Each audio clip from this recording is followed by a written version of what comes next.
नमस्कार विद्यार्थी मित्रांनो, माझ्या शिक्षक बंधू आणि भगिनींनो, मी शिक्षण विस्तार अधिकारी भाऊसाहेब सरक आपल्या हक्काचे व्यासपीठ यूट्यूब चॅनल टॅलेंट सर्चवर आपल्या सर्वांचं सहर्ष स्वागत करतो. धर्मराज युधिष्ठिरनंतर फक्त जन्नाच जनतेनं पुण्यश्लोक असा किताब बहाल केला. ब्रिटिश पार्लमेंटनेही ज्यांचा गौरव 18व्या शतकातील भारतातील सर्वश्रेष्ठ प्रशासिका असा केला. प्रख्यात इंग्रजी कवयित्री जोना बेली यांनी ज्यांच्यावर एक सुंदर काव्यसंग्रह लिहिला, ज्यांच्या धार्मिक कार्याला राज्यांच्या सीमांचं बंधन नव्हतं, ज्या काळात स्त्रियांना चूल आणि मूल या बंधनात जखडून ठेवलं होतं, त्या काळात स्त्रियांची स्वतंत्र सैनिकी पलटण ज्यांनी काढली व समानता आणि न्यायाच्या तत्वावर एका हातात शिवलिंग व एका हातात तलवार घेऊन ज्यांनी तब्बल 28 वर्ष राज्यकारभार केला. देशविदेशातील राजे रजवाडे व समकालीन लेखक, टीकाकार आणि प्रशासक यांनीही ज्यांच्या व्यक्तिमत्वाबद्दल फक्त आदरार्थीच लिहिलं, असं आदरणीय व्यक्तिमत्व. जगभरातील स्त्री राज्यकर्त्यांचा तुलनात्मक अभ्यासक ब्रिटिश लेखक लॉरेन्स यांनीही ज्यांचा उल्लेख रशियाची महाराणी कॅथरीन द ग्रेट, इंग्लंडची महाराणी एलिझाबेथ आणि डेन्मार्कची महाराणी मार्गारेट यांच्यापेक्षाही सर्वश्रेष्ठ राज्यकर्ती असा केलाय, ज्यांनी आपल्या प्रजेवर पुत्रवत प्रेम केलं आणि संस्कारही केले. अशा 18व्या शतकातील भारताच्या इतिहासाचं एक सुवर्णपान. माझे कार्य प्रजेला सुखी करण्याचे आहे. माझ्या प्रत्येक कृतीला मी जबाबदार आहे. मी जे काही करते आहे त्याचा जाब मला परमेश्वरापुढे द्यायचा आहे, अशी प्रतिज्ञा ज्यांनी महेश्वरच्या वाड्यावर कोरली, अशा प्रजाहितकारिणी, होळकर कुलभूषणा, दानशूर, अष्टावधानी, धर्मपरायण, गंगाजळ निर्मळ, न्यायदायिनी, तेजस्विनी, कर्मयोगिनी, शिवयोगिनी, राजनीती धुरंधर, सुशासक, तत्वज्ञानी राणी, पुण्यश्लोक, राजमाता देवी म्हणजेच अहिल्याबाई होळकर. 3 मार्च 1707 बादशहा औरंगजेबाच्या मृत्यूनंतर दिल्लीचे मुघल साम्राज्य लयाला चालले होते आणि मराठा साम्राज्य जलद गतीने विस्तारत होते. छत्रपती शाहू महाराजांचे कुशल सेनापती बाजीराव पेशव्यांच्या नेतृत्वाखाली अनेक मराठा सरदार एकत्र होऊन भारताच्या विशाल भूमीवर आपला भगवा झेंडा फडकवत होते. त्या बहादूर सरदारांमधील एक सरदार होते सुभेदार मल्हारराव होळकर. पेशवा बाजीरावांनी आपल्या भावासमान विश्वसनीय सरदार सुभेदार मल्हारराव होळकर यांना 3 ऑक्टोबर 1730 रोजी 74 परगण्यांचा माळवा प्रांत जहागिरीच्या स्वरूपात दिला आणि मल्हारराव माळवा प्रांताचे अधिपती झाले. इसवी सन 1734 मधील एके दिवशी पुण्याला जायच्या वाटेवर मल्हारराव अहमदनगरमधील चौंडी या गावी विश्रांतीसाठी थांबले असताना त्या गावातील सुशीला व मानकोजी शिंदे पाटलांच्या अहिल्याला त्यांनी पाहिलं. पहिल्याच भेटीत अहिल्याच्या नजरेतली चमक आणि शौर्य मल्हाररावांना खूप भावलं. मल्हारराव आपला मुलगा खंडेरावसाठी वधूच्या शोधात होतेच. आता त्यांचा शोध संपला होता, कारण अहिल्याच्या रूपानं त्यांना होळकर घराण्याची सून मिळाली होती. हीच अहिल्या पुढे जाऊन भारताची संस्कृती आणि सुशासनाचा एक नवीन मापदंड निश्चित करते, जी आपल्या असामान्य कर्तृत्वाने सामान्य जनतेच्या हृदयात देवाचं स्थान निर्माण करते. भारत देशामध्ये अशी एक राणी जन्माला आली, अशी एक स्त्री जन्माला आली की त्या राणीनं स्वतःचं राज्य, स्वतःची प्रजा ही स्वतःच्या मुलाप्रमाणे जपली. जशी एखादी आई आपल्या मुलाला वळण लावते, योग्य ते संस्कार घालते आणि प्रसंगी रागावते सुद्धा, त्याच प्रकारे राणी साहेबांनी स्वतःच्या प्रजेवर संस्कार घातले. त्याचबरोबर महाराष्ट्रातील कवी माधव जुलियन यांना देखील ज्यावेळेस इंदोरांनी महेश्वर दरबार पाहिला त्यावेळेस त्यांना देखील एक काव्य स्फुरलं आणि त्या काव्यामध्ये माधव जुलियन म्हणतात, स्थळे शोधुनी निसर्ग सुंदर रम्य मंदिरे घाटकुनी, स्थळे शोधुनी निसर्ग सुंदर रम्य मंदिरे घाटकुनी, वापडशाळा बांधून केले येते जाते लोकरुनी, जिच्या व्यक्तिगत उत्पन्नातून वाहे दानाची सरिता, ती गंगाजळी निर्मळ राणी कोण जिचा नुचको शरिता. राजयोग जनकाचा नव्हे भाकड गोष्ट पुराणाची, रहस्यदायी कथा अहिल्या राणींची, रहस्यदायी कथा अहिल्या राणींची. अशा अनेक इतिहास संशोधकांनी, अभ्यासकांनी अहिल्या राणी साहेबांवर जगभरातून येऊन इंदोर आणि महेश्वर दरबाराला भेटी देऊन त्यांच्या कार्यकर्तृत्वाचा अभ्यास करून आपापल्या भाषेमध्ये व्यक्त झालेले आहेत. आणि म्हणून मला असं वाटतं अहिल्या राणी साहेब होळकर या केवळ भारताच्या इतिहासाच्या वारसा नसून अहिल्या राणी साहेब या जगाच्या इतिहासाच्या वारसा आहेत. धन्यवाद. अहिल्याचा जन्म 31 मे 1725 मध्ये चौंडीगावचे पाटील मानकोजी शिंदे यांच्या घरी झाला. लहानपणापासूनच त्या खूप हुशार होत्या. आपला सुसंस्कृत स्वभाव आणि गोड बोलीमुळे ती सगळ्यांची आवडती होती. आपल्या ह्याच गोड स्वभावामुळे पुढे ती माळव्यातही सगळ्यांची मने जिंकते. अहिल्याच्या व्यक्तिमत्वाच्या प्रभावाने त्यांचे पती खंडेरावांच्या वर्तनामध्येही खूप सकारात्मक बदल होतो, जी गोष्ट मल्हाररावांसाठी खूप सुखद होती. इसवी सन 1745 मध्ये खंडेराव व अहिल्या या दाम्पत्याच्या पोटी मालेरावचा तर 1748 मध्ये मुक्ताबाईचा जन्म झाला. होळकर घराण्यात आनंदी आनंद झाला. काही वर्षांतच अचानक नशिबाचे फासे पलटायला सुरुवात होते. इसवी सन 1754 मध्ये मराठा जाट संघर्ष सुरू होतो. मल्हारराव सूरजमल जाठाला कुंभेरीच्या किल्ल्यात घेरतात. या मोहिमेत खंडेरावही मल्हाररावांसोबत होते. कुंभेरी किल्ल्यावरील तोफेतून निघालेला गोळा छावणीतून बाहेर पडलेल्या खंडेरावांना लागून खंडेरावांचा दुर्दैवी मृत्यू झाला. मल्हाररावांचा एकमेव मुलगा आणि इंदोरच्या गादीच्या वारसदाराचा मृत्यू झाल्याने अवघा माळवा दुःखाच्या सागरात बुडून निघाला. अहिल्या निशब्द झाली. मल्हाररावांचे दुःख बघून दुश्मन सूरजमल जाटनेही युद्धबंदीची घोषणा केली व मल्हाररावांच्या दुःखात तोही सहभागी झाला. त्या काळातील प्रथेनुसार अहिल्या सती जायला निघाली. त्याच वेळेस मल्हारराव अहिल्याला समजवण्याचा प्रयत्न करताना म्हणतात, माझा एकुलता एक मुलगा लढाईत मारला गेलाय. आता तू या चितेत उडी घेऊ नकोस. तूही सोडून गेलीस तर आम्ही कुणाकडं बघायचं. आता तूच मला मुलासारखी आहेस. मल्हाररावांचे हे आर्त शब्द ऐकून अहिल्याबाई स्तब्ध होतात आणि आपला सती जाण्याचा निर्णय रद्द करतात आणि आपलं उर्वरित जीवन माळव्याच्या जनतेच्या हितासाठी खर्च करण्याचा निश्चय करतात.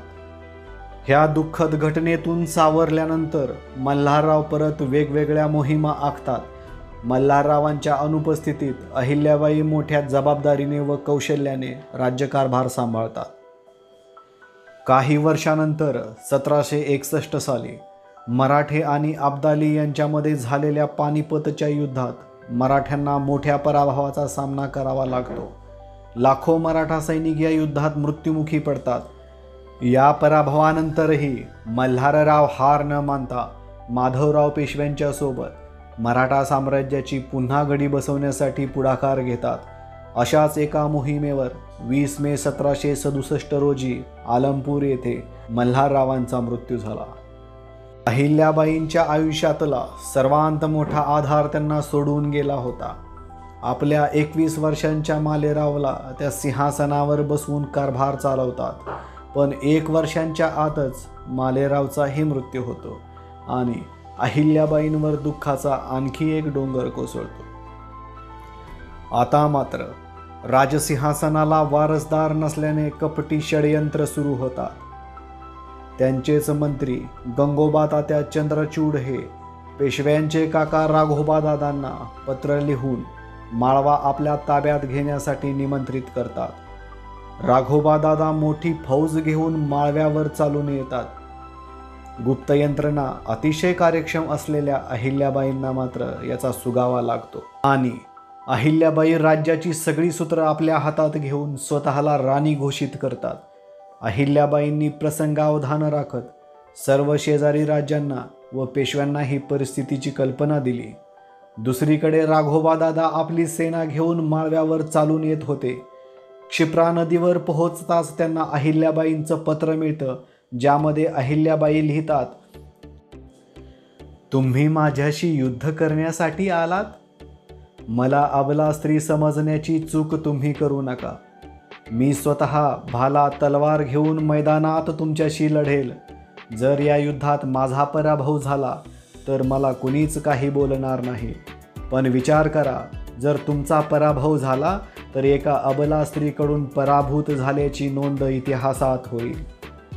हे पत्र वाचल्यावर राघोबा अंतर्मुख होऊन विचार करतात आणि सावध पवित्रा घेत पत्राचं उत्तर देतात. आम्ही युद्धासाठी नाही तर आपल्या मुलाचा शोक व्यक्त करण्यासाठी आलोय. राघोबाच्या या शब्दखेळात न अडकता अहिल्याबाई परत उत्तरतात,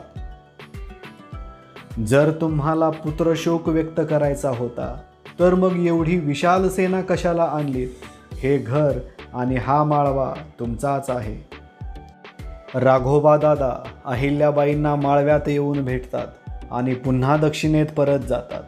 अशा प्रकारे अतिशय हुशारी आणि चतुराईने अहिल्याबाईंनी राज्यावर आलेलं संकट टाळलं.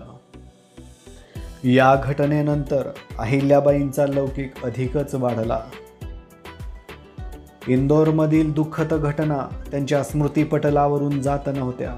अशातच मल्हाररावांचा मानसपुत्र तुकोजीराव यांच्यावर सेनापतीपदाची जबाबदारी देऊन राजधानी इंदोरहून नर्मदा तीरी माहेश्वरला नेतात आणि तिथूनच शेवटच्या श्वासापर्यंत राज्यकारभार चालवतात.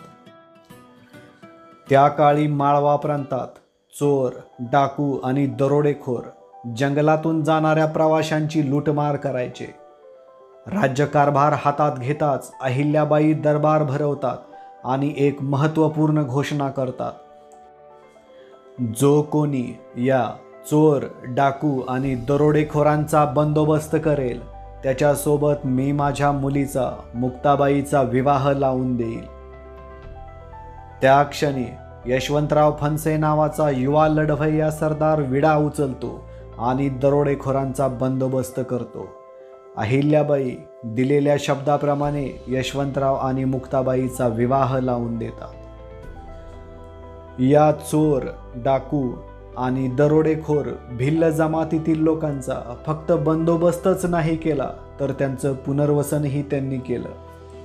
या जंगलातून जाणाऱ्या व्यापारी व इतर प्रवाशांना सुखरूप पोहोचविण्याची जबाबदारी त्यांच्यावरच सोपवली व त्या बदल्यात त्यांच्यासाठी भिलवाडी नावाचा कर मंजूर केला व त्यांच्याकडून पडीक जमिनीची लागवडही करून घेतली.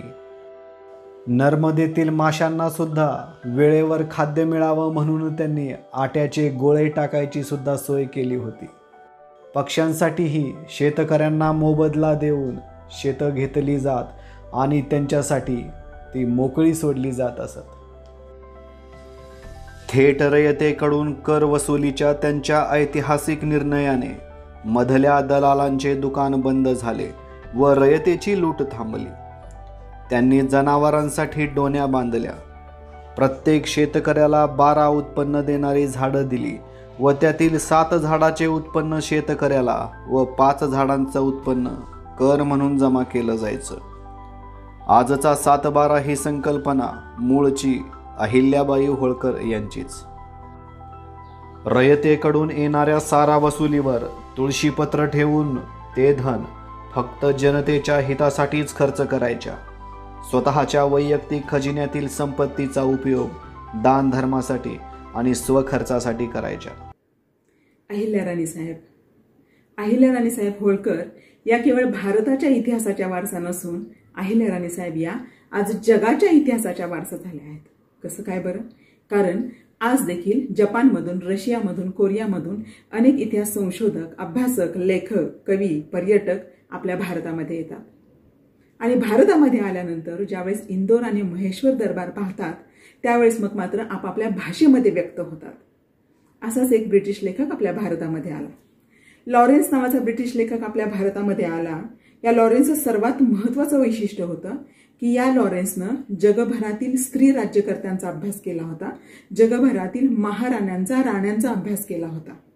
आणि ज्यावेळेस इंदोर आणि महेश्वर दरबार पाहिला त्यावेळेस या लॉरेन्सनं त्याच्या लेखामध्ये लिहिलं, रशियाची महाराणी कॅथराईन इंग्लंडची महाराणी एलिझाबेथ आणि डेन्मार्कची महाराणी मार्गारेट यांच्यापेक्षाही भारतातील अहिल्या राणीसाहेब होळकर या सर्वश्रेष्ठ राज्यकर्त्या होत्या.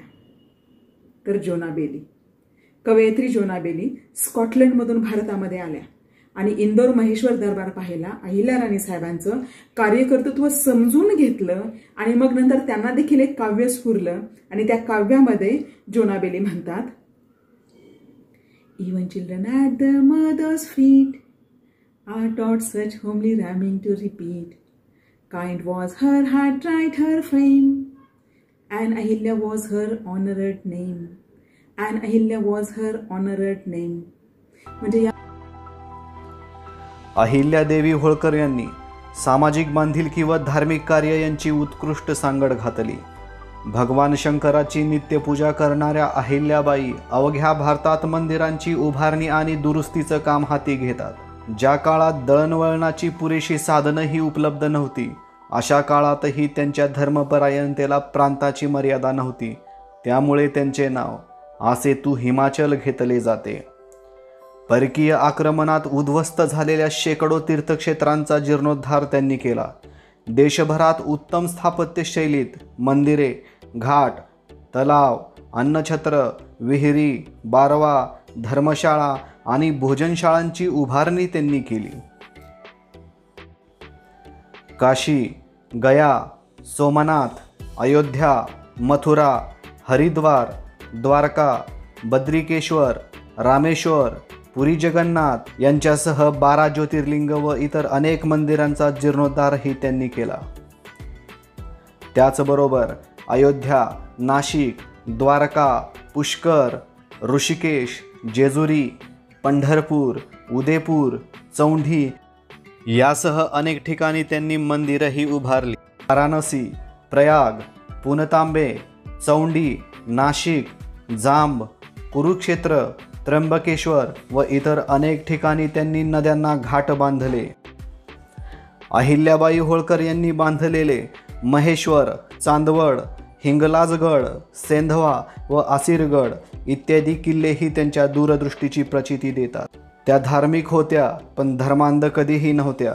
सर्व धर्मीयाच्या लोकांना त्यांनी मदत केली. त्यांचे न्यायदानाचे किस्से आजही सांगितले जातात. न्यायदानाचं काम करताना त्या आपल्या हातात कायम शिवलिंग घेऊनच न्यायदान करायच्या. त्यांचं असं मत होतं की हे जे न्यायदानाचं काम मी करते, त्यातून जर एखाद्या निरपराध्याला शिक्षा झाली, माझ्याकडून काही चूक झाली तर त्याचं पाप मला लागेल. म्हणून हे देवा, तुम्ही स्वतः माझ्या जागेवर बसून न्यायदानाचं हे कार्य सत्याने करण्याची सद्बुद्धी मला द्या. सर्वांना समान न्यायानुसार त्यांनी सुभेदार तुकोजी होळकर यांच्या मुलालाही तुरुंगात डांबले होते. रयतेवर जुलूम करणाऱ्या मनरूपसिंग सारख्या कुविख्यात डाकूला त्यांनी फाशी दिली होती. लोकांचा त्यांच्या न्यायदानावर इतका विश्वास होता की त्यांनी दिलेला निर्णय अमान्य करणे म्हणजे पाप आहे असे लोक मानत. वज्रादपी कठोरानी मृदुनी कुसुमादपी असं त्यांचं व्यक्तिमत्व होतं. त्या फुलाहूनही कोमल राज्यकर्त्या आणि प्रसंगी वज्राहून कठोर प्रशासकही होत्या.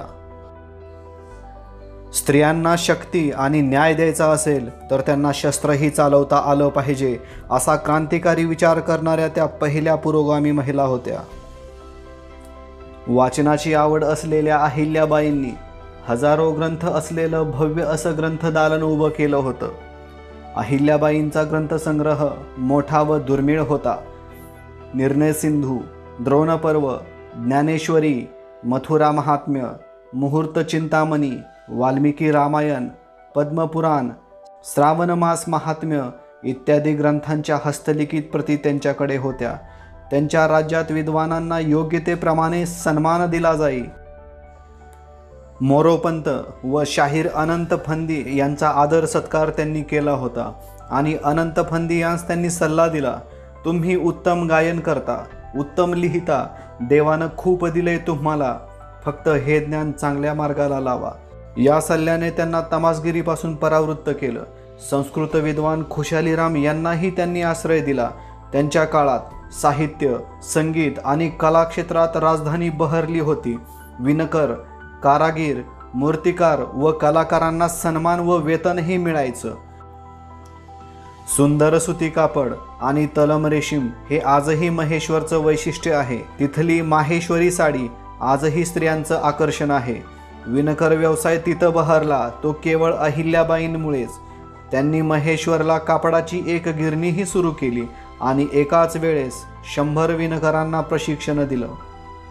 इंग्रजांची कुटिलता, आक्रमकता आणि हिंदुस्थानातील राज्य काबीज करण्याचा डाव त्यांनी ओळखला होता. इंग्रजांसारख्या शत्रूंना शह द्यायचा असेल तर त्यांच्यासारखीच कवायती फौज उभारण्याची आवश्यकता त्यांना वाटली. याचसाठी त्यांनी परकीय सेनापती ड्यू ड्रेनेक आणि JP बॉयड यांना युद्धनीतीविषयीचे आपल्या सैनिकांना प्रशिक्षण देण्यासाठी मानधन देऊन त्यांना नियुक्त केलं आणि इंग्रजी सेनेच्या धर्तीवर एक पलटण तयार केली.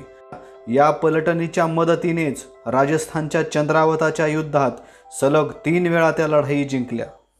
इंग्रजांच्या विरुद्ध सर्व देशी शक्तींनी एकत्र येऊन मुकाबला करावा, त्यांना हाकलून द्यावं असा विचार अहिल्याबाईंचा होता. इसवी सन 1772 मध्ये पेशव्यांना लिहिलेल्या एका पत्रात ते इंग्रजांची तुलना अस्वलाशी करतात. त्या म्हणतात, इंग्रजांशी जवळचे संबंध ठेवणे खूप धोक्याचे आहे. इंग्रजांना कवटाळणं हे अस्वलाला कवटाळण्यासारखं आहे, कारण एक वेळ वाघासारखे प्राणी परवडले, पण अस्वलाच्या पकडीत सापडल्यावर गुदगुल्या करून ठार मारल्याशिवाय ते सोडत नाही. इंग्रजही तसेच आहेत. अनेक प्रसंगी त्या मल्हाररावांसोबत युद्धभूमीवरही जायच्या. त्यामुळे गनिमी कावा, डावपेच व मुत्सद्देगिरी त्या शिकल्या होत्या.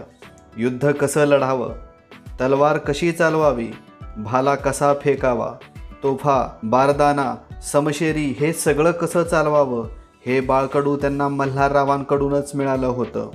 मल्हारराव एकदा मोहिमेवर असताना अहिल्याबाईंना लिहिलेल्या पत्रातून त्यांचा अहिल्याबाईंवरचा विश्वास समजतो.